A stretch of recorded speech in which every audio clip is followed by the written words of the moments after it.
லக்ஷ்மணர் உடனே ராமர் நிஜமாக இப்படிலாம் பேசலன்னு லக்ஷ்மணனுக்கே தெரியும். அதனால ரொம்ப ஆடி போயிடலை லக்ஷ்மணன். இருந்தாலும் இப்படி பார்த்து மறுபடியும் எட்டி பார்த்துட்டு சொன்னார், அநேகமாக அண்ணாவை மறுபடியும் ராஜ்யத்துக்கு அழைச்சிட்டு போகணுங்கிறதுக்காக தான் வந்துட்டுருக்காரோ என்னவோ பரதண்ணா. அப்படியே மன்னியும் காட்டில் வாசம் பண்ண வேண்டாம், ரொம்ப கஷ்டப்பட வேண்டாம்னு அழைச்சின்னு போகிறதுக்காக வராருன்னு நினைக்கிறேன் அப்படின்னு லக்ஷ்மணரை சொன்னார். உடனே ராமருக்கே சிரிப்பு வந்துடுத்து. ராமர் சொன்னார், நீ முதல்ல மரத்துலேருந்து கீழே இறங்குப்பா. விருட்சாகிராத்து அவரோகத்துவம் குரு லக்ஷ்மணம் அத்வச்சா என்ற உடனே என்ன நடக்கிறதுன்னு பார்க்கலாம் ராமர் சொல்கிறார். லக்ஷ்மணனும் கீழே இறங்கி நிற்கிறார். பரதன் ராமரை தேடிண்டு வரார். அண்ணா இருக்கிற இடம் எது, அண்ணா இருக்கிற இடம் எது, அண்ணா இருக்கிற இடம் எது, ராமரை எப்போ தரிசனம் பண்ண முடியும், எப்போ பார்க்க போகிறேனோ.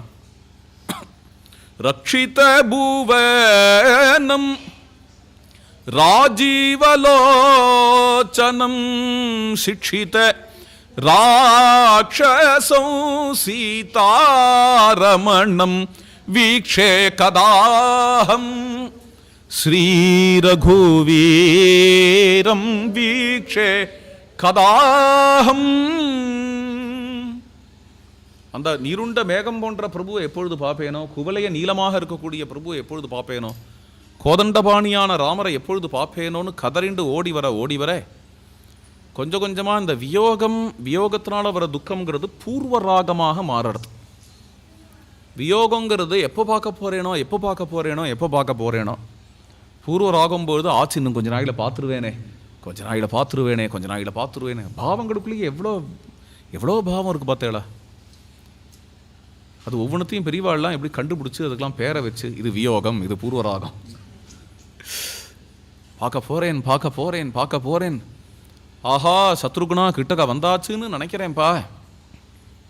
இங்கேருந்து ஆரம்பித்து அடையாளங்கள்லாம் போட்டிருக்கு. இங்கே ஒரு வழி தெரிகிறது பாரு, ஆரோ மார்க்கெல்லாம் போட்டிருக்கு. அநேகமாக இது ஆசிரமத்துக்கு போகிற வழியாக இருக்கணும். இந்த ஆரோ மார்க்கில் லக்ஷ்மணன் தான் போட்டிருப்பான்.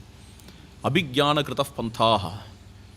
அதோ இங்கே ஒரு நீரோடை இருக்குது பார்த்தியா, இது மனுஷா தயார் பண்ண நீரோடை, பார்த்தாலே தெரியாது. இயற்கையில் இது மாதிரி நீரோடை இருக்க முடியாது. ராமருக்கு யானைகள்லாம் ரொம்ப பிடிக்கும், குருவாயூரப்பா மாதிரி. அதனால இந்த யானைகள்லாம் சாயங்கால வேளையில் ஸ்நானம் பண்ணுறதுக்காக இங்கே வந்தா இந்த யானைகளுக்காக அந்த நீரோடையை லக்ஷ்மணனை விட்டு அமைச்சிருப்பார். ஆசிரமத்து பக்கத்தில் யானைகள் இருக்கட்டும் அப்படின்னு. இங்கே பார், இது தெரியறது பாரு, அது தெரியறது பாரு, அதோ பாரு ஆசிரமத்தினுடைய ரூஃப் தெரியறது. ஆசிரமம் இருக்குப்பா, இதுதான் ராமாசிரமமாக இருக்க முடியும். அதோ அங்கே ஒரு பெரிய மரம் தெரியறது பார், ஆஹா, சர்வலோகத்திலையும் பிரசித்தமான சர்வலோக சரண்யமான தனுஷ் ராமருடைய வில் அந்த மரத்தில் தொங்கிறது. இதுதான் உலகத்தையே காப்பாற்றுற தனுஷ். பக்கத்திலேயே லக்ஷ்மணனுடைய வில்லு தொங்கிறது, அம்புரா துணிலாம் தொங்கிறது. இதுதான் அண்ணா இருக்கிற இடம். அத்ர ராம இதி ஞாத்வா கதஹா பாரம் இவாம்பசஹா. சமுத்திரத்தில் முழுகி ஆலம்பனம் தெரியாத ஒரு மனுஷனுக்கு பக்கத்திலேயே ஒரு தீவு தெரியறதுன்னா எப்படி இருக்குமோ அது மாதிரி ராமாசிரமம் தெரிஞ்சுது பரதனுக்கு. அவ்வளவு வேகமாக ஓடி வர பரதன் ஒரு இடத்துல இப்படி திரும்பினா, ஆசிரமத்து வாசல் திண்ணை. அந்த திண்ணையில் நிரீட்சச முகூர்த்தம் தூ ததர்ஷ பரதோ குரும் உடஜே ராமமாசீனம் ஜட்டாமண்டலதாரிணம். பரதன் தெய்வத்தை பார்த்தான்னு சொல்லலை, பகவானை பார்த்தான்னு சொல்லலை, அண்ணாவை பார்த்தான்னு சொல்லலை. ததர்ஷ பரதோ குரும், தன்னுடைய குருநாதனை பார்த்தான் பரதன். குருவை பார்த்தார் பரதன், குருவை பார்த்தார். ஏன்னா பரதனுக்கு அந்த பாவம் தான். வால்மீகி எப்பொழுதுமே அந்தந்த பாவத்தை அந்தந்த கேரக்டர் வரும்போது போடுவார். பரதன் வர கட்டங்களில் ராமருக்கு ஆரியகாங்கிற சொல் அதிகமாக யூஸ் ஆகும். ஆரிய மார்க்கம் பிரபன்னஸ்ய எஸ்ய ஆரியகா அனுமதே கதா. வேறு எங்கேயுமே இந்த ஆரிய சப்தம் அதிகமாக பார்க்க முடியாது. அந்த அயோத்தியா காண்டத்தில் ஒரு 60 சர்க்கத்துலேருந்து 119 சர்க்கம் வரைக்கும் ராமரை எத்தனையோ முறை ஆரியகான்னு சொல்லுவார். ஏன்னா அந்த பாவத்தில் தான் பரதன் பார்க்குறாராம். ஆரியன்னா குருன்னு அர்த்தம், வேறு ஒன்றும் இல்லை. சான்றோன், மகாபுருஷன், நம்மளை வழி நடத்துகிறவர்னு அர்த்தம். உயர்ந்த பாவம் அது. என்ன, நம்மளை வழி நடத்துகிறார் அவருங்கிற பாவம் அது. தெய்வம் அப்படின்னு பார்த்துட்டா கூட ஏதோ அனுகிரகம் ஒன்று, அவ்வளோதான். மாலு முழுக்கு ஹரிதேத்து ஹே, ஹரிஜன ஹரிஹி தேத்து. மாலு முழுக்கு கொடுக்கும் தெய்வம், அதாவது முறுக்கு இதெல்லாம் கொடுக்கும். ஹரிஜன ஹரிஹி தேத், ஞானத்தை கொடுக்கறது குரு தானே. தெய்வம் நம்ம கேட்டதெல்லாம் கொடுத்துட்டுருக்கோம், நம்ம ஒன்றும் பெருசாக கேட்டுட போகிறதில்ல. அச்சு பிச்சுன்னு இதாக கேட்போம், கேட்டதை கொடுத்துட்டு போயிடும். ஆனால் குரு தான் ஞானத்தை கொடுக்குறார். அதனால ராமரை தெய்வம்னு பார்க்குறத விட ராமரை குருநாதன்னு பார்க்குறது இன்னும் விசேஷம். வழிகாட்டுவாரே, வழிகாட்டுவாரே. அதுதான் ததர்ச பரதோ குரும். ராமரை குருன்னு பார்க்குறதுன்னா என்ன, அதை இன்னும் அதை வியாக்கியானம் பண்ணுற மாதிரி ஒரு ஸ்லோகம் இங்கே. அதாவாசம் சாந்தே ஆக்ருத சுக்ருதானாம் அசுலபம் நவாம்போதஸ்யாமம் நளினநயனம் வல்கலதரம் ஜட்டாஜூடாபீடம் புஜகபதி போகோபமபுஜம் ததர்ஷ ஸ்ரீமந்தம் விபின புவி சீதா சஹசரம் விபின புவி சீதா சஹசரம் அவாசம் சாந்தே. குருவோட லட்சணம் என்னென்ன, எவருடைய சன்னிதானத்தில் முழுமையான சாந்தி கிடைக்கிறதோ அவர் குரு. குரு சந்நிதியில் தான் சாந்தி இருக்கும். சாந்திக்கே இருப்பிடமாக இருக்கிறார், சாந்திக்கு உறைவிடமாக இருக்கிறார். எல்லாத்துக்கும் மேலே சாந்திக்கு புகலிடமாக இருக்கிறார். ஏன்னா சாந்திக்கே அசாந்தி வந்துருத்தான். என்ன, நம்மளோடலாம் பழகி பழகி தான் அசாந்தி உடைய மனுஷாலோடையே பழகி பழகி பழகி பழகி சாந்திக்கு அசாந்தி வந்து கொடுத்தோ. எங்கே போனால் நமக்கு சாந்தி கிடைக்கணும், இங்கேயும் எங்கேயும் சுற்றி கடைசியாக சித்திரக்கூடத்துக்கு வந்து ராமரோட சந்நிதிக்கு வந்து அப்பாடா சாந்தியாக இருக்கு என்று சாந்தி வாசம் பண்ண ஆரம்பித்தது. எங்கே, ராமர்கிட்டையே. ஆவாசம் சாந்தேகே, சுகிருத்தம் பண்ணவாளுக்கு தான் சுலபம் அவர். ஆகிருத்த சுகிருதானாம் அசுலபம், இருண்ட மேகம் போன்றவர், தாமரை போன்ற கண்கள் உடையவர், மரவுரி தான் தரிச்சிருக்கார், ஜட்டாமுகுட்டம் தரிச்சிருக்கார், உருண்டு திரண்ட புஜம் உடையவர், ஸ்ரீமானா இருக்கார். அப்படிப்பட்ட சீதா சகச்சரணை, சீதா வல்லபனை பரதன் தரிசனம் பண்ணார். பண்ண உடனேயே ஒரு குழந்தைக்கு அத்தனை தாபத்தையும் அம்மா வந்துட்ட வாயை திறந்து கத்தனம், ஓன்னு கத்தனம் தோணும் இல்லையா, அது மாதிரி இங்கே ஓனு கத்தனம் தோணித்து அண்ணா அப்படின்னார். உக்துவா ஆர்யேதி சகிருத்து தீனஹா புனஹா நோவாச்ச கிஞ்சன. அதுக்கு மேலே ஒரு வார்த்தை எழும்பல. பாஷ்பாபிஹித கண்டஸ்சே, தொண்டை தழுதழுத்து போயிடுது. நேர ஓடி வந்து ராமரோட கிட்டக்க வர முடியாதபடி அதுக்கு பக்கத்திலேயே அருகாமையிலேயே விழுந்துட்டார். பாதௌ அப்பிராப்பிய ராமஸ்யே பபாத பரதோ ருதன்னு, ராமச்சரணங்களை வந்து அடையாமல் அதுக்கு அருகாமையிலேயே தடேல்னு தண்டவத்தா விழுந்துட்டார். விழுந்த பரதனை பார்த்தார். பார்த்தார்னா எப்படி பார்த்தார், எப்படி பார்த்தார்னு சொல்லலாம். இந்திரன் உபேந்திரனை பார்த்தா மாதிரி பார்த்தார், அவர் இவரை பார்த்தா மாதிரி பார்த்தார், இவர் அவரை பார்த்தாம. ஏதாவது உதாரணங்கள்லாம் சொல்லலாமோன்னு நிறைய உதாரணம் சொல்கிறவர் தான் வால்மீகி. ஆனால் உதாரணம் எதுவுமே இங்கே உவமை எதுவுமே பொருந்தலைங்கிறதுனால எப்படி பார்த்தாருங்கிற இடத்துல எப்படியோ பார்த்தார். கதஞ்சித் அபிவிக்யாய விவர்ணவதனம் கிருஷம், இளச்ச திருமேனி, கருத்த திருமேனி. இப்படிப்பட்ட பரதனை பார்த்துட்டு வேகமாக ஓடி வந்து அந்த பரதனை தூக்கி ஆலிங்கனம் பண்ணிண்டு ராமோபி அஸ்ரூணி அவர்த்தயது, ராமர் கண்கள்லேயும் கண்ணீர். ராமரும் பரதனும் இருக்க ஆலிங்கனம் பண்ணிண்டா பிரேம சமுத்திரம் ரெண்டும் சேரடுது. மனு புதி அகமிதி பிசராயி, மனசு புத்தி அகம் எதுவுமே இல்லையா. எல்லாம் ஒரே சமுத்திரமாயிடுது. இந்த கட்டத்தில் சொல்கிறார் துளசிதாஸ். அப்படி ஒரு அகண்ட சமுத்திரமாயிடுது. ராம சமுத்திரம், பரத சமுத்திரம். விசாலமான தன்னுடைய வட்சஸ்தலத்தில் பரதனையும் சத்ருகுணனையும் கட்டிண்டார். பரதனையும் சத்ருகுணனையும் தன்னுடைய மடியில் அமர்த்தி வச்சுட்டார். பல்முறை நோக்கினான். பலமுறை பரதனை பார்க்குறார், சத்ருகுணனை பார்க்குறார். என்ன இது வேஷம் என்று மனசில். மணிமுகுடம் தரிக்க வேண்டிய சிரசில் ஜடாமுகுடம் தரித்து வந்திருக்கையேப்பா. உயர்ந்த ராஜவஸ்திரம் தரிக்க வேண்டிய இடுப்பில் மரவுரி கட்டிண்டு வந்திருக்கையே. சந்தனம் சாத்திக்க வேண்டிய திருமேனியில் இந்த சித்திரக்கூடத்தோட மண்ணை அங்கங்கே புரண்டிருக்கான் பரதன் விரகத்தில். மண்ணோட வந்திருக்கையே. இதுக்கு காரணம் என்ன? இந்த ஒரு சாகசம் எப்படி பண்ண? அப்பா ஊரில் இருக்கும்போதே பண்ணிவிட்டையா? அப்பா ஊரில் இருந்தால் இதை பண்ண விட்டுருக்க மாட்டாரே, நீ எப்படி பண்ண இந்த சாகசத்தை? கொணுதே பூத் பிதா தாத்தே யதரண்யம் துமாகதா நஹித்வம் ஜீவதா தஸ்யே வனமாகந்துமருகசி. அப்பா எப்படி இருக்கா? அப்பா சௌகரியமாக இருக்காளா? அப்பாவை விசாரிச்சார். அடுத்தது விசாரிக்கிறார். சாதாத கச்சிது கௌசல்யா சுமித்ரா ச பிரஜாவதி. கௌசல்யம்மா எப்படி இருக்கா? பிரஜாவதி உத்தம புத்திரர்களை பெற்றெடுத்த சுமித்ரம்மா எப்படி இருக்கா?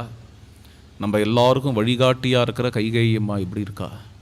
சுகினி கச்சிது ஆர்யாசா தேவி நந்ததி கைகை. நம்ம குருநாதர் எப்படி இருக்கார்? எல்லா உபதேசங்களும் பண்ணிட்டு இருக்காரா? குருவனுடைய பிரதான லட்சணம் இங்கே இப்படி தான் இருப்பா சம்பிரதாயமான ஆச்சாரிய புருஷாலாம். அதனாலேயே காலப்போக்கில் நமக்கெல்லாம் என்ன எடுத்து அப்படின்னு அவாட்ட போகணுமான்னு பொதுவாக சொல்கிறேன். லௌகீகமாக போயிட்டோம் இல்லையா, நான் அவள்கிட்ட போய் நின்னாலே நம்மளோட ஆச்சாரத்தில் ஏதாவது குறை சொல்லுவா. ஏன்பா இப்படி வேஷ்டி கட்டின்னு வந்திருக்க, ஏன்பா இத்தை பண்ணுற அத்தை பண்ணுற அப்படின்னு நம்மளோட என்ன ஏன் அப்படி சொல்கிறான்னு நம்ம கசந்துக்கூடாது. அப்படிலாம் நம்மளோட திருத்தறதுக்காக தான் அவள் இருக்கிறதே அதுக்காக தான். என்னும் பொழுது மடாதிபதிகள் மட்டங்களெல்லாம் போகிறோம், தரிசனம் பண்ணுறோம் என்னும் பொழுது நம்மக்கிட்ட ஏதாவது குறை இருந்ததுன்னா அவள் சொல்லுவா. உடனே நம்ம திருத்திக்கணும். நமக்கு நம்மளோட திருத்தறதுக்கு உரிமைப்பட்டவா அப்படிங்கிறது தான். அதை எடுத்து காட்டுறாருங்க. ஹுதம் சே ஹோஷ்யமானம் சேகே.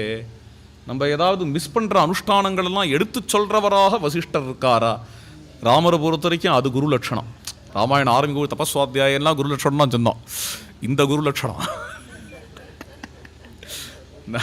நம்ம ஏதாவது மிஸ் பண்ணுற அனுஷ்டானங்கள் தர்மங்கள் அதெல்லாம் எடுத்து சொல்கிறவராக நம்முடைய குரு சௌக்கியமாக இருந்துட்டுருக்காரா, வசிஷ்ட பகவான் சௌக்கியமாக இருந்துட்டுருக்காரா என்று வசிஷ்டரை விசாரிக்கிறார். அர்த்தசாஸ்திர விசாரதனாக இருக்கக்கூடிய சுதன்வாங்கிற உபாத்தியாயர் எப்படி இருக்கார்? மேலும் நம்மளுடைய ரித்விக்குகள்லாம் எப்படி இருக்கா? வாமதேவர், காசியப்பர், காத்தியாயனர்லாம் எப்படி இருக்கா? மேலும் மந்திரிகள்லாம் எப்படி இருக்கா? மந்த்ரோ விஜயமூலம் ஹிராக்யாம் பவதி ராகவா சுசம்விருதா மந்திரதரைஹி அமாத்யைஹி சாஸ்திரகோவிதைஹி. எந்த ஒரு விஷயத்தை செய்ய ஆரம்பித்தாலுமே முதல்ல மந்திராலோசனை பண்ணிக்கணும். மந்திராலோசனையினால தான் வெற்றி கிடைக்கும். மந்திராலோசனை இல்லாத செய்கிற காரியங்கள் எல்லாமே குழம்பிடும், சொதப்பும். அதனால மந்திராலோசனை, அதுவும் சாஸ்திரம் தெரிஞ்சவாள் 4 பேர் சேர்ந்து செய்யக்கூடிய மந்திராலோசனைங்கிறது என்றைக்குமே வெற்றிக்கு அடிவகுக்கும். அப்படிப்பட்ட மந்திரிகளை வச்சுன்னு இருக்கிறாயா? அவள் எவ்வளோ புத்திசாலிகளாக இருக்கணும் அப்படின்னு. நீ எவ்வளோ புத்திசாலியாக இருக்கையோ அவ்வளோ புத்திசாலிகளான மந்திரிகளாக வச்சுன்னு இருக்கிறாயா? கச்சித்து ஆத்மசமாக கச்சித்து மந்திரயசே நைகா கச்சின்ன பகுபிஸ் சஹேகே. ஒத்தனாவே மந்திராலோசனை பண்ணக்கூடாது. அதுக்காக ஒரு 70 பேரை சேர்த்துண்டும் மந்திராலோசனை பண்ணக்கூடாது. 4 பேர் மந்திரிகள் இருந்தாலும் நல்ல சாஸ்திர வித்துக்களாக இருக்கணும். அப்படிப்பட்டவாளோட மந்திராலோசனை பண்ணணும். ஒத்தனா மந்திராலோசனை பண்ணான்னா ஒத்தடி பாதையாக இருக்கும். 4 டைமென்ஷன்ஸ் தெரியாது. 4 விதமாக சிந்திக்கணும். எதை எடுத்தாலும் அது தெரியாத போயிடும். மந்திராலோசனைங்கிறது எக்ஸிக்யூட் பண்ணுற வரைக்கும் வெளியில் யாருக்கும் தெரியாதபடி இருக்கா. கச்சித்தே மந்திரிதா மந்திரஹா ராஷ்டிரம் ந பரிதாவதி. மந்திராலோசனையை கன்சீல் பண்ணி வச்சுட்டு இருக்கிறாயா? வெளியில் தெரியாதபடிக்கு. கன்சீல் பண்ணுறதுன்னா யார்கிட்டையும் சொல்லாத இருக்கிறது. அது தெரிஞ்சு தானே கிடக்கு. சொல்லாத இருக்கிறதுங்கிறது தெரிஞ்சு தானே கிடக்கு. வெறும்னா சொல்லாத இருக்கிறது இல்லை அது. பின்ன என்ன அப்படின்னு, இந்த ராஜா அவர் மனசில் என்ன நினைக்கிறாருங்கிறது அவர் வாயாலையும் சொல்ல மாட்டார், அவரோட இங்கீதங்களாலையும் காட்ட மாட்டார், அவருடைய பாடி லாங்குவேஜாலையும் காட்ட மாட்டார், அவருடைய சரீரத்தில் எதை பார்த்தும் கெஸ் பண்ண முடியாது. கச்சின்ன தர்க்கைஹி யுக்தயா வா ஏ சாபி அபரிகீர்த்திதாக. அப்படி மனசுக்குள்ளே வச்சுக்கிறதுக்கு தான் மந்திரம் அப்படின்னு பேர், மந்திராலோசனை. அப்படி இருக்கிறதுனால அப்படி காப்பாற்றுகிறாயா எக்ஸிக்யூட் ஆகிற வரைக்கும். இன்னொன்று, பிளான் பண்ண உடனே எக்ஸிக்யூஷனுக்கு காலத்தை தாண்டி போகக்கூடாது. நாளைக்கு பண்ணிக்கலாம், நாளைக்கு பண்ணிக்கலாம், நாளைக்கு பண்ணிக்கலாம் அப்படின்னு போகக்கூடாது. ந தீர்க்கயசி ராகவாயா, உடனடியாக அந்த காரியத்தை எடுத்து பண்ண ஆரம்பித்து விடுகிறாயா. அப்படி நடக்கணும் மந்திராலோசனை என்கிறது. உபாய குசலம் வைத்தியம் பிருத்ய சந்தூஷணே ரதம் சூரம் ஐஸ்வர்ய காமம் சேகே யோ நஹந்தி சவத்யதே. சில பேர் இல்லை பேர் அறிவாளிகளாக இருப்பா. அறிவாளிகளாக இருக்காளேங்கிறதுனால ஆலோசனைக்கு வச்சுட முடியாது. நல்ல வித்தியை உடையவாளாகவும் இருப்பா. ஆனால் ஐஸ்வர்ய காமம் சே, ராஜாவினுடைய ஐஸ்வர்யத்தை நம்ப அடைஞ்சுடணும், ராஜாவை எப்போ கவுக்கலாம் அப்படின்னு நினைக்கக்கூடியவர்களாக இருப்பா. அப்படி இருந்துன்னு என்ன பண்ணுவா அப்படின்னா, ராஜாவுக்கும் எம்ப்ளாயீஸ்க்கும் நடுவில் வந்து உட்காந்துருவா. உட்காந்துட்டு பிருத்திய சந்தூஷணே ரதம், எம்ப்ளாயீஸையும் ராஜாவையும் பிரித்து விட்டுடுவா. அது மாதிரியான மந்திரிகள் கிட்டக்க ஜாக்கிரதையாக இருக்கிறாயா. அவளை கண்ட்ரோல் பண்ணலை என்ன, அவளை எந்த ராஜா கண்ட்ரோல் பண்ணலையோ அந்த ராஜா கண்ட்ரோல் பண்ணப்படுவான். யோன ஹந்தி சவத்தியதே. அந்த விஷயத்தில் ஜாக்கிரதையாக இருக்கணும். சேனாபதி தர்மத்துக்காகவும் தேசத்துக்காகவும் ராஜாவுக்காகவும் உசிரையே கொடுக்கக்கூடியவனாக, தக்ஷஹா சேனாபதி கிருதஹா. போர் வீரர்கள்லாம் எப்படி இருக்கிறார்கள், உன்னிடத்தில் இருக்கக்கூடிய எம்ப்ளாயீஸ்லாம் எப்படி இருக்கா, ஊழியர்கள்லாம் எப்படி இருக்கிறார்கள். கச்சித் பலஸ்ய பக்தம் சே வேதனம் சே யதோசிதம் சம்பிராப்த காலே தாத்தவ்யம் ததாசின விலம்பசே. ஊழியர்களுக்கு கொடுக்க வேண்டிய ஊழியமானது அந்தந்த மாதத்துக்கு சரியாக பட்டுவாடை ஆயிடணும். இந்த மாதம் கொடுக்க முடியல, இன்னும் 10 நாள் ஆகும், அடுத்த மாதம் இன்னும் 20 நாள் ஆகும் அப்படின்னு சொன்னோன்னா அதில் தான் அவள்லாம் டென்ஷன் ஆவா. அவள்கிட்ட நம்ம கஞ்சப்படக்கூடாது. ஊழியர்களுக்கு கொடுக்கணும் அப்படிங்கிற விஷயத்தில் மட்டும் நம்ம கஞ்சமே அதுவா என்னத்துக்கு அவ்வளோ கொடுக்கணும், கொஞ்சம் குறைச்சவனை கொடுக்கலாமே அப்படின்னு நினச்சிட்டோம் அப்படின்னா என்ன ஆகும் அப்படின்னா, குறைச்சி கொடுக்கறதுனால அவன் செய்கிற வேலையில் குவாலிட்டி கம்மியாகிறது இல்லையா. அந்த குவாலிட்டி கம்மி ஆயினா அதிருப்திப்படுவான். அதிருப்திப்பட்ட உடனே குவாலிட்டியை கம்மியாக்குவான். குவாலிட்டியை கம்மியாக்கின உடனே என்ன, குவாலிட்டி அவன் கம்மியாக்கினதுனால நம்ம என்ன செலவு பண்ணுறோமோ அந்த செலவை பார்க்கும் பொழுது நிறைய கொடுத்து குவாலிட்டியை மெயின்டைன் பண்ணுறது மூலமாக உள்ள செலவு ஒன்றும் மோசமான செலவு இல்லை. அப்பாடா ஒழுங்காக சொல்லிட்டேன்னு நினைக்கிறேன். பர்த்துஹு குப்யந்தி துஷ்யந்தி சஹா அனர்த்தஹா சுமஹானு ஸ்மிருதஹா. அர்த்தங்கிறது மட்டும் ராமரோட பிரின்சிபிளில் பைசா இல்லை. ராமாயணம் முழுக்க அர்த்தங்கிற சொல்லி எங்கெங்கெல்லாம் உபயோகப்படுறதுன்னு பாருங்க தெரியும். அர்த்தம்னா ராமாயணத்தில் பைசா இல்லை. அர்த்தங்கிறது ஹியூமன் ரிசோர்ஸ் தான். இன்றைக்கி தான் ஹியூமன்ஸை வந்து ரிசோர்ஸ்னு பேசிகிட்டு இருக்கா. Manpower itself is an investment அப்படிங்கிறா. மேன் பவர் அக்கௌண்டிங்கிறா. அது ஒன்று, மேன் பவர் அக்கௌண்டிங். நான் சொல்கிறது பெரிய அக்கௌண்டன்சியை என்னென்னா, இவனுக்கு கொடுக்குற சேலரி இது எவ்வளோ, இவனுக்கு அந்த சேலரி கொடுக்காத போனோம்னா அவன் குவாலிட்டியை கம்மியாக்கின அப்புறம் நம்ம பண்ண வேண்டிய செலவு அது எவ்வளோ, அந்த செலவு இந்த செலவு விட எவ்வளோ ஜாஸ்தியாக இருக்கு பார். இதுதான் மேன் பவர் அக்கௌண்டிங்னு பேர் இருக்கு. இது மாதிரி வார்த்தைகள் இதெல்லாம் பார்த்தேன்னா சிம்பிளாக ராமர் வந்து எங்கெங்கெல்லாம், ராமரும் சரி லக்ஷ்மணனும் சரி, அர்த்த சப்தத்தை எங்கெங்கே உபயோகப்படுத்துகிறா அப்படின்னு பார்த்தேன்னா பெரும்பாலும் பார்த்தேன்னா ஹியூமன் ரிசோர்ஸில் தான் உபயோகப்படுத்துகிறா. கிருஷிதா காண்டத்தில் சுக்ரீவனை பார்த்து சொல்கிறான், பானத்தினால அர்த்தம் போயிடும்னு சொல்கிற இடத்துல அர்த்தம்னா எது அப்படின்னா ராமரோட உள்ள சக்கியம் போயிடும், அதுதான் அர்த்தம் போடுதுங்கிறார் லக்ஷ்மணன். அது ரொம்ப ஆச்சரியமான விஷயம். அதுதான் மேன் பவர் அக்கௌண்டிங்னு பேர். அதுக்கு தான் அப்போ என்னென்ன இது அனர்த்தமாக சோனர்த்தகா சுமஹான்னு எம்ப்ளாயீஸை எதிர்த்துக்கிறது, எம்ப்ளாயீஸோடு வரக்கூடிய டென்ஷனே அனர்த்தம் தான், அதுவே தாரித்ரியம்தான் அப்படிங்கிறது தான் இங்கே சோனர்த்தகா சுமஹானு ஸ்மிருதா என்று. தூதர்கள்லாம் உனக்கு எப்படி இருக்கா? பண்டிதர்களாக இருக்காளா தூதர்கள்? யதோக்தவாதி தூதஸ்தே கிருதோ பரத பண்டிதா, நீ சொன்னதை அங்கே போய் சொல்கிறவாளா இருக்காளா? அவளா ஏதாவது சொல்லலாமான்னு சொல்லலாம். ஸ்மிருதிபானு பிரதிபானவானு, அவளுக்கு திடீர்னு இன்ட்யூஷனில் ஏதாவது தோணலாம், அதை சேர்த்துக்கலாம். ஆனால் நீ சொல்கிற பாயிண்ட்டு முக்கியம். அந்த பாயிண்ட்டுக்கு அனுகூலமாக எதை சேர்த்துட்டு சொல்லணுன்னாலும் சொல்லலாம். அது மாதிரியான தூதனாக உனக்கு அமைஞ்சிருக்காளா? ஒற்றர்கள்லாம் எப்படி இருக்கிறார்கள்? சமர்த்தர்களாக இருக்காளா? 18 டிபார்ட்மெண்ட்டுக்கு 18 ஒற்றர்கள் போட்டுருக்காயா? அப்புறம் ஒற்றர்களுக்கு ஒற்றர்கள் வச்சிருக்கிறாயா? அது மாதிரி மெயின்டைன் பண்ணுகிறாயா? கச்சித்து நாகவனம் குப்தம் கச்சித்தே சந்தி தேனுகாஹா, யானைகள் வளர்க்கக்கூடிய வனம் இருக்கே, அதை ரகசியமாக வச்சிருக்கிறாயா? அதை காப்பாற்றுகிறாயா? ஏராளமான பெண் யானைகளை உற்பத்தி பண்ணுகிறாயா? இத்தனை யானைகள், யானை படையில் எவ்வளோ யானை வந்து சேர்ந்தாலும் திருப்தி இல்லாதவனாக இருக்கிறாயா? அதான் சொன்னேன் குருவாயூரப்பன் மாதிரி. இது மற்றவாள்லாம் 1 யானை 2 யானை 3 யானை 100 யானையை வச்சுண்டு 100 யானையை மெயின்டைன் பண்ண முடியல அப்படின்னு அவள்லாம் சேர்ந்துட்டு தேவஸ்வமா ஆமாம் அப்படின்னு ஒரு முறை சொன்னால், உடனே வா நம்பூதிரிகள்லாம் பகவான்கிட்டையே கேட்டு பார்க்குறோன்னு ஏதோ பண்ணால் அவள்லாம் ஏதோ பண்ணுவாள், நமக்கு தெரியாதது.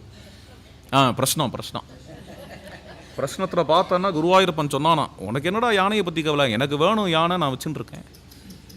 நான் வந்து விபவாவதாரத்தில் மாடு மேய்ச்சேன், அர்ச்சாவதாரத்தில் யானை மேய்க்கிறேன், இப்போ என்ன உனக்கு என்ன அப்படின்னு பிரശ്னத்தில் சொன்னோடனே அத்தனை பேருக்கு தேவஸ்வம் கட்டுப்படுமா பிரശ്னத்துக்கு? கப்சிப்பு அதே மாதிரியே 100 யானையை வச்சுட்டு இருக்கான் குருவாயூரில்.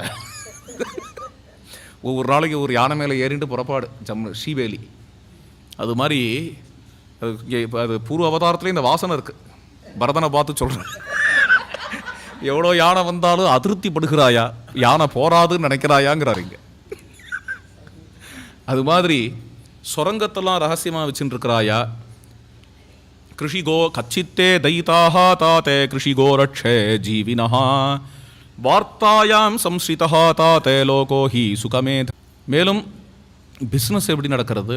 பிஸ்னஸ் தான் சமூகத்தினுடைய மையம். அது சௌக்கியமாக இருந்ததுன்னா சமூகம் சௌக்கியமாக இருக்கும். இந்த உழவோட கூட பயிரிடுதல், பசுக்காத்தல் முதலிய தொழிலெலாம் நடக்கிறதா? அந்த உழவர்களை நீ உனக்கு பிரியமானவர்களாக வச்சுருக்கிறாயா? கச்சித்து ஸ்திரியா சாந்த்வயசி கச்சித்தாஸ்ச சுரட்சிதாக, ஸ்திரீகளை காப்பாற்றுகிறாயா? 2 அழகா சூத்திரம் மாதிரி, ஸ்திரீகளை காப்பாற்றுகிறாயா, அப்புறம் ஸ்திரீகளை சமாதானப்படுத்துகிறாயா அப்படின்னு 2 கேட்குறாரு இங்கே. இவ்வாறு இன்னும் பல கேள்விகள். அறம் பொருள் இன்பங்கிற 3 புருஷார்த்தங்கள் எப்படி கடைபிடிக்கிறாய்? தர்மத்தினால் அர்த்தம் பாதிக்காத மாதிரி, அர்த்தத்தினால தர்மம் பாதிக்காத மாதிரி, அது 2த்தினாலையும் காமம் பாதிக்காத மாதிரி, காமத்தினால தர்மார்த்தங்கள் பாதிக்காத மாதிரி பேலன்ஸ்டாக போயின்னு இருக்கா? சாமம் தானம் பேதம் தண்டம்ங்கிற 4 நீதிகள் எப்படி இருக்குது? சந்தி விக்கிரகங்கிற தத்துவங்கள் எப்படி இருக்குது? உன்னுடைய நியாயாதிபதிகள்லாம் நீதி பர்ஃபெக்டாக அமையிறதா? தனலோபாத்து நரர்ஷப, யாரோ ஒரு விஐபி குற்றவாளியாக ஆக்கப்பட்டான்ங்கிறதுனால அப்படியே கொஞ்சம் தயங்கிறது, அது மாதிரிலாம் இல்லாமல் கரெக்டாக நீதியானது போய் சேருகிறதா? கிரகீதச்சைவ பிருஷ்டச்சே, சரியான காரணங்களால் ஒருத்தன் குற்றவாளின்னு நிரூபிக்கப்பட்டால் அவன் பணக்காரனோ அல்லது அவன் விஐபியோ அதெல்லாம் பார்க்காம தண்டனை என்கிறது கொடுக்கப்படுகிறதா? நிரபராதி ஒருத்தன் ஜெயிலில் மாட்டினுட்டான் அப்படின்னா அவன் விடுற ஒவ்வொரு கண்ணீரும் நம்ம குடும்பத்தையே அழிச்சுவிடும், ராஜ குடும்பத்தை அழிச்சிடும். அந்த விஷயத்தில் ஜாக்கிரதையாக இருக்கணும் என்றெல்லாம் உபதேசம் பண்ணிட்டு போகிறார். எல்லாத்தையும் இவ்வளோ உபதேசம் பண்ணிட்டு கடைசியாக எல்லாத்தையும் ஒரே சாரமாக முடிச்சுட்டார். கடைசியாக என்னென்ன கிடைக்கக்கூடிய போஜனத்தை ஒத்தனாவே, போஜனம் சொல்கிறதோட போகத்தை ஒத்தனாவே உண்ணாமல் எல்லாரோடையும் ஷேர் பண்ணுகிறாயா? எல்லாரோடையும் விபாகம் பண்ணி உண்ணுகிறாயா?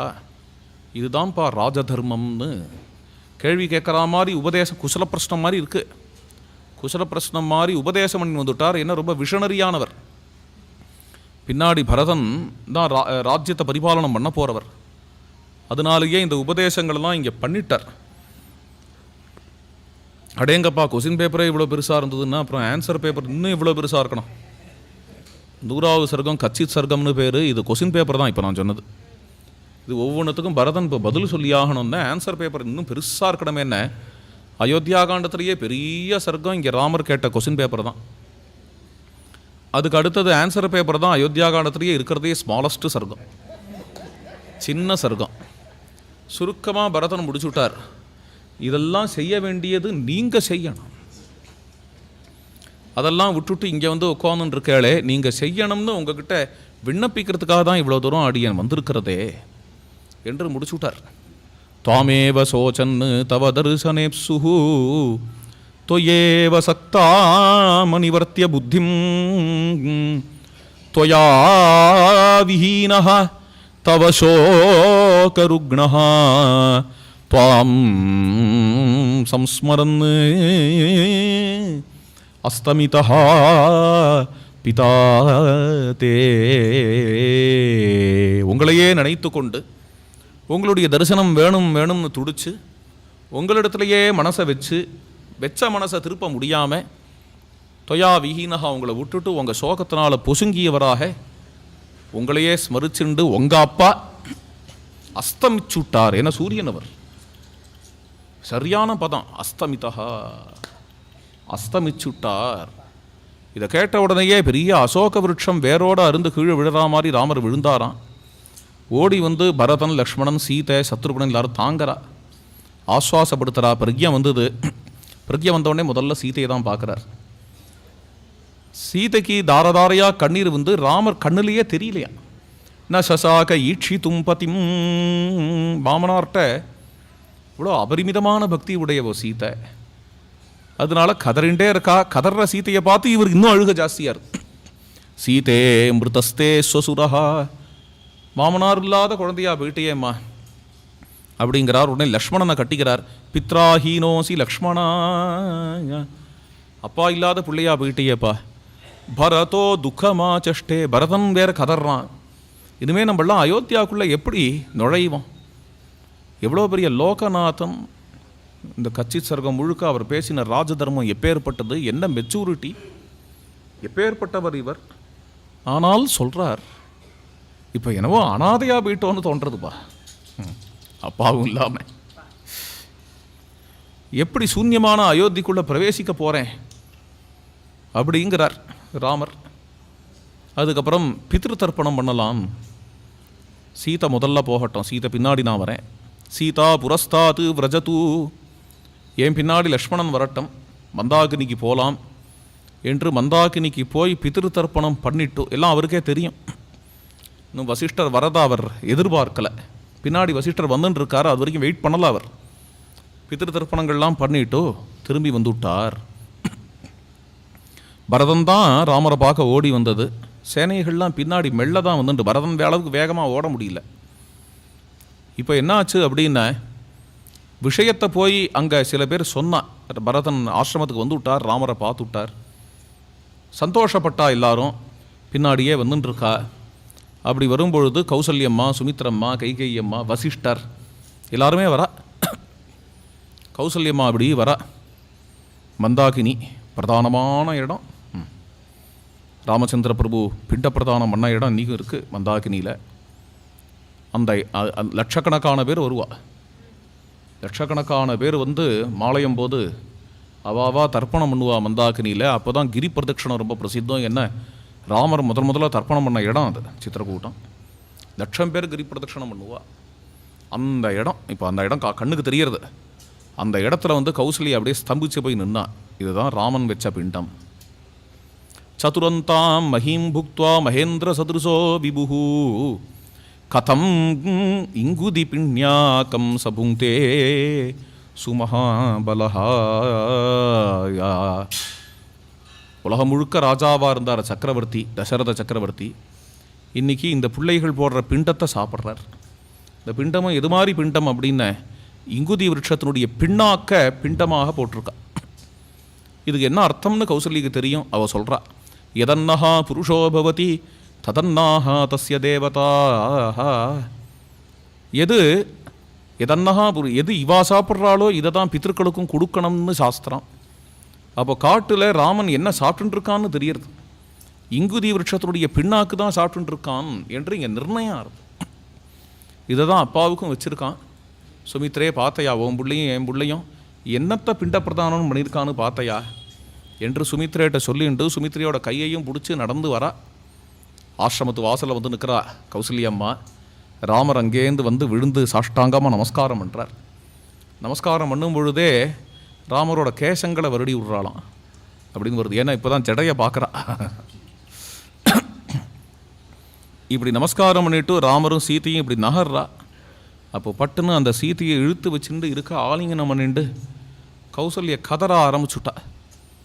வந்து ரொம்ப நாள் ஒன்றும் ஆயிடலமா, அதுக்குள்ளே இவ்வளோ இழைச்சி போயிட்டியே நீ ஜனகராஜகுமாரி, இங்கே வந்து இப்படி இழைச்சி போயிட்டியம்மா அப்படின்னு கதறா. எல்லா ஜனங்களும் வந்துவிட்டா. அச்சிரப்ரோஷிதம் ராமம் சிரவிப்ரோஷிதம் யதா. ராமர் காட்டு கிளம்பி 1 மாதம்தான் ஆறுது. இருந்தாலும் ரொம்ப நாளாயிட்டா மாதிரி ஒரு ஃபீலிங் ஜனங்களுக்கெல்லாம். தெய்வமே, எங்களெல்லாம் இப்படி விட்டுட்டு வந்துவிட்டையே, நாங்கள்லாம் என்ன தப்பு பண்ணோம் என்று கதர்றா ஜனங்கள்லாம். வரக்கூடிய ஜனங்களை யதார்கம் சாபி சம்பூஜ்யங்கிற மாதிரி யார் யாருக்கு எப்படி இப்படி ரெஸ்பாண்ட் பண்ணணுமோ அது மாதிரி பண்ணிட்டு, சில பேரை பார்த்த உடனே ஆலிங்கனம் பண்ணிக்கிறார், சில பேரை முதுகில் தடவி கொடுக்குறார், சில பேர்களுக்கு கை கொடுக்குறார், சில பேரை பார்த்தா விழுந்து நமஸ்காரம் பண்ணுறார், சில பேரை ஆசீர்வாதம் பண்ணுறார். அத்தனை ஜனங்களோடையும் அவருக்கு சம்பந்தம்.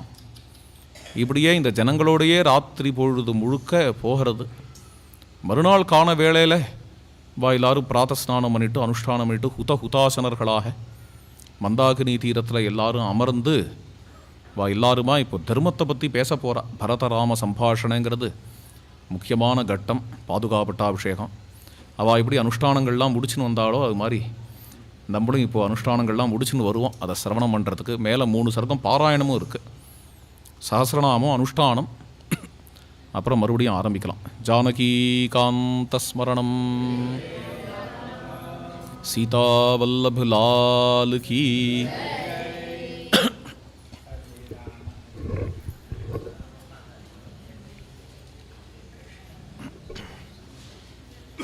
சுக்லாம்பரதரம் விஷ்ணும்